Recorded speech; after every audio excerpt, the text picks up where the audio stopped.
All right, let's dive right into this explainer and uncover the true epic history of the brilliant and fierce Cleopatra VII.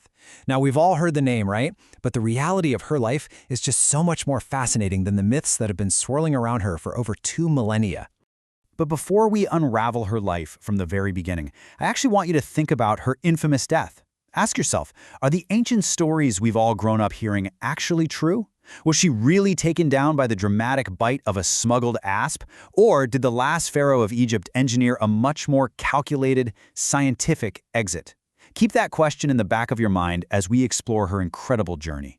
To get a grip on her wild life, we're going to follow this roadmap, starting with the brilliant Greek princess, moving on to her alliances with Julius Caesar, her love and power with Mark Antony, her eventual defeat by the Roman Empire, and finally, the ultimate mystery of her death. Okay, let's jump into part 1, the brilliant Greek princess, intellect over beauty. So a lot of people actually don't realize this, but Cleopatra was of Macedonian Greek descent. She was part of the Ptolemaic dynasty, which was a royal family established by a general of Alexander the Great. They had ruled Egypt for a solid 300 years before she ever took the throne. But contrast that Elizabeth Taylor-style Hollywood myth of a classic, glamorous beauty with an actual historical bust of her. Ancient historians don't really focus on her having this striking classic beauty. That whole narrative? It's largely just a product of Roman propaganda and later Hollywood dramatization. Her true allure was something far, far more powerful. Because instead of relying on looks, she literally wielded her intellect as her absolute greatest weapon. She was a master of languages. She grew up speaking, reading, and writing her native Greek, but then she went entirely against the grain of her own family. She became the very first person in her dynasty's entire 300-year history to actually learn the Egyptian language. This was a total game changer. It meant she could speak directly to her people without using interpreters, which instantly won their support and completely solidified her power. Just look at what medieval Arab historians, like al-Masudi quoted here, had to say. They absolutely revered her. You see, she wasn't just a ruler. She was an incredibly educated mathematician, chemist, and philosopher who spent her time reading the great scrolls in the Library of Alexandria. She surrounded herself with scholars and commanded respect on an intellectual level with the most powerful men in the world. Moving right along to Section 2, Alliances with Julius Caesar, a strategic mind. So picture this. When her father dies, an 18-year-old Cleopatra is forced to co-rule with her 10-year-old brother, Ptolemy XIII. But her brother and his advisors quickly exile her. She doesn't just walk away, though. No way. She formulates this brilliant political strategy to win her country back. She needs an ally, and the ridiculously powerful Roman general Julius Caesar just happens to be in Alexandria. In a perfectly calculated, highly theatrical move, she persuades a servant to wrap her up inside a carpet. She's secretly smuggled right past her brother's guards directly into Julius Caesar's presence, where she unrolls herself in her absolute best finery to beg for his help in regaining her throne. It was bold, it was incredibly dangerous, and you know what? It worked perfectly. And things moved incredibly fast from there. In 48 BC, you have that famous carpet meeting.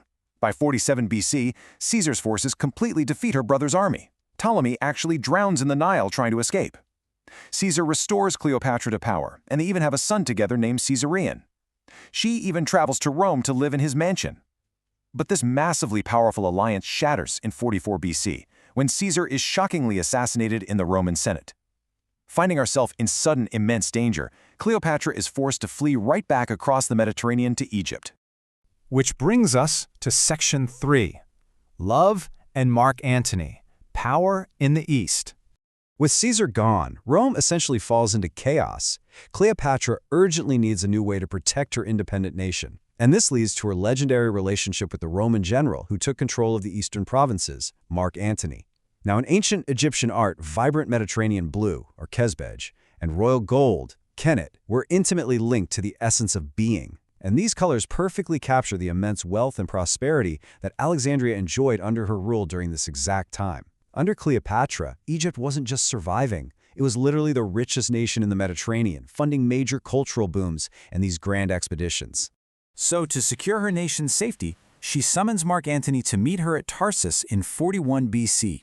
And true to form, she didn't just casually show up. She arrived on an impossibly lavish ship. We're talking a stern made of pure gold, silver oars, and purple sails, which was the absolute most expensive dye in the ancient world.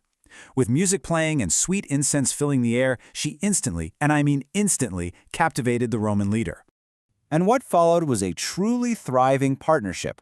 By allying with Antony, she effectively defended Egypt from becoming just another vassal state of Rome. They formed this powerful military and romantic bond, eventually welcoming twins named Helios, meaning sun, and Selene, meaning moon. They reunited, married in Antioch, and held these massive, luxurious banquets in Alexandria, fully sharing power over the East. But of course, nothing lasts forever. Section 4. Defeat by the Roman Empire as the tides turn. This massive consolidation of power in the East absolutely infuriated Julius Caesar's nephew and chosen heir back in Rome, a guy named Octavian. He saw Mark Antony as a traitor, a guy who loved a foreign queen way more than his own country. This sparked a massive, empire-spanning civil war, and it all came to a devastating head at the Battle of Actium in 31 BC. The combined naval fleets of Antony and Cleopatra clashed with Octavian's forces, but it was a disastrous defeat for the Egyptian queen and her Roman husband. They were forced to retreat to Alexandria, and this really marked the true beginning of the end for the Egyptian empire's independence. As Octavian's army closed in on Alexandria, the events that follow literally read like a Shakespearean tragedy. In the absolute chaos, Antony received a false rumor that Cleopatra had already killed herself. Utterly devastated, he fell on his own sword. But he didn't die immediately. He was actually brought to where Cleopatra was hiding, and he took his final, tragic breath right there in her arms. And that leads us into our final chapter, Section 5. The mystery of her death and her calculated exit. Cornered by Octavian, Cleopatra knew exactly what was coming. He wanted to parade her through the streets of Rome as a defeated war trophy. Refusing to suffer that humiliation, she made her final definitive move on August 12, 30 BC. Now let's compare the narratives here. Remember that famous snakebite story we talked about at the start? The one where she smuggles an asp in a basket of figs? Well, Roman propaganda heavily pushed that dramatic narrative. But in reality, modern historians point out that no snake was ever actually found. Given her vast intellect, it's far, far more likely that she used a highly calculated, fast-acting, and painless poison cocktail, likely a precise mix of hemlock, opium, and aconite. And we actually have the historical evidence to back up why science over the snake just makes sense.